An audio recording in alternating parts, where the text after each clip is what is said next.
Hallelujah.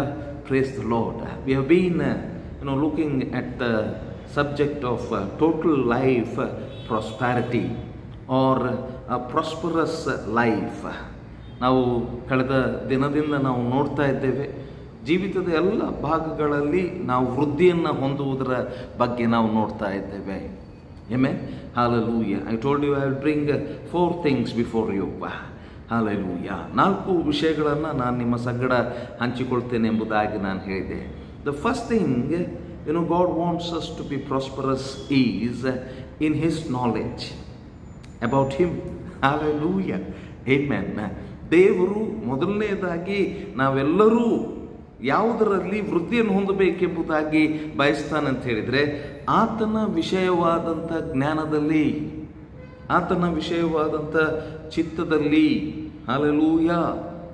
Amen. Often when we read the Bible tells us, to grow in the knowledge of the Lord, to grow in the wisdom of God, to know the will of God. Amen. Hallelujah.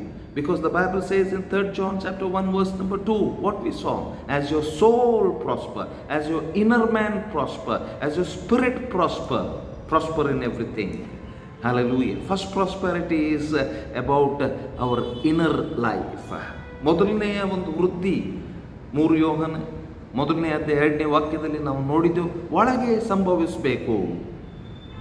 ಆ ಸಂಗತಿ ಯಾವುದು? ನಾವು ಕರ್ತನ ವಿಷಯವಾದಂಥ ಜ್ಞಾನದಲ್ಲಿ. Amen. Hallelujah. ಕರ್ತನ ವಿಷಯವಾದಂಥ ತಿಳುವಳಿಕೆಯಲ್ಲಿ, ಆತನ ಚಿತ್ತದ ವಿಷಯದಲ್ಲಿ ನಾವು ವೃದ್ಧಿಯನ್ನು ಹೊಂದಬೇಕು, ನಾವು ಬೆಳೆಯಬೇಕು. In other words, it is growing up in the knowledge of god, growing up in the wisdom of god. Hallelujah. Jesus grew, the Bible says. Hallelujah. In the knowledge of the Lord, in the wisdom of God. ಯೇಸು ಸ್ವಾಮಿ ದೇವರ ಜ್ಞಾನದಲ್ಲಿ ಅವರು ಬೆಳೆದು ಬಂದರು ಎಂಬುದಾಗಿ ದೇವರ ವಾಕ್ಯ ನಮಗೆ ಹೇಳ್ತದೆ. What will help us to grow in the knowledge and the wisdom of God?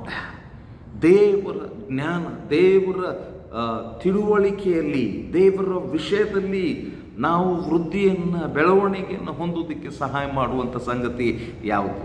I want to tell it is the word of God. Hallelujah. Praise the Lord. Word of God. The word of God. It is very important. ದೇವರ ವಾಕ್ಯ, ಪವಿತ್ರ ವಾಕ್ಯ. We are not supposed to neglect God's word. We need to be, hungry for the word of God. We need to read the word of God. ದೇವರ ವಾಕ್ಯವನ್ನು ಅಲಕ್ಷ್ಯ ಮಾಡಲಿಕ್ಕೆ ಇಲ್ಲ. There is going to come a famine. It is not the famine of food. The Bible says the famine of God's word. ಒಂದು ಕ್ಷಾಮ ಬರಲಿಕ್ಕಿದೆ.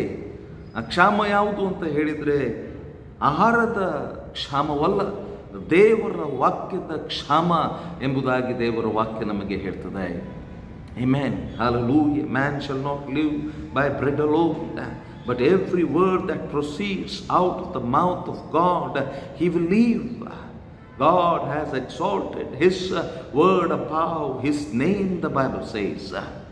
ಮನುಷ್ಯನು ರೊಟ್ಟಿ ತಿಂದ ಮಾತ್ರಕ್ಕೆ ಬದುಕುವುದಿಲ್ಲ, ದೇವರ ಬಾಯಿಂದ ಹೊರಡುವಂಥ ಪ್ರತಿಯೊಂದೊಂದು ವಾಕ್ಯದಿಂದ ಆತನು ಬದುಕ್ತಾನೆ ಎಂಬುದಾಗಿ ದೇವರ ವಾಕ್ಯ ನಮಗೆ ಹೇಳ್ತದೆ. ದೇವರು ತನ್ನ ಮಾತನ್ನು ಆತನ ಹೆಸರಿಗಿಂತಲೂ ಉನ್ನತವಾಗಿ ಇಟ್ಟಿದ್ದಾನೆ. See the importance of God's word. Hallelujah. ದೇವರ ವಾಕ್ಯದ ಒಂದು ಮಹತ್ವತೆಯನ್ನು ಇಲ್ಲಿ ನೋಡಿ. After these things, in the Old Testament we see about Abraham. The word of the Lord came to Abraham every day in a very fresh way. Hallelujah. The word of God has to come to us. Amen. Praise be to God. ಇದಾದ ನಂತರ ದೇವರ ಮಾತು ಅಬ್ರಾಮನಿಗೆ ಬಂತು, ದೇವರ ಸ್ವರ ಬಂತು, ದೇವರ ವಾಕ್ಯ ಬಂತು.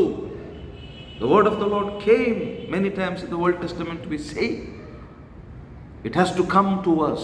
ಪ್ರತಿ ಸಾರಿ ದೇವರ ವಾಕ್ಯ ನಮಗೆ ಬರಬೇಕು. We have to eat from the kitchen of God, not from the kitchen of men. ದೇವರ ಅಡುಗೆಯ ಮನೆಯಿಂದ ಆ ಮನ್ನವನ್ನು ನಾವು ಉಣ್ಣಬೇಕು. ಮನುಷ್ಯರು ಮಾಡಿಕೊಟ್ಟಂಥ ಆತ್ಮಿಕ ಆಹಾರ ಅಲ್ಲ. ದೇವರಿಗೆ ಸ್ತೋತ್ರ ಸೇವೆಗಳಿಗಾಗಿ. Amen. Let us give importance to the word of God. ದೇವರ ವಾಕ್ಯಕ್ಕೆ ನಾವು ಸ್ವತಃ ದೇವರ ವಾಕ್ಯಕ್ಕೆ ಜೋಡಿಸಲ್ಪಡಬೇಕು. God bless this word and I will continue on this subject. ನಾನು ಈ ವಿಷಯದಲ್ಲಿ ಮುಂದುವರಿಸ್ತೇನೆ. ದೇವರ ವಾಕ್ಯವನ್ನು ಆಶೀರ್ವದಿಸಲಿ. ಆಮೆನ್.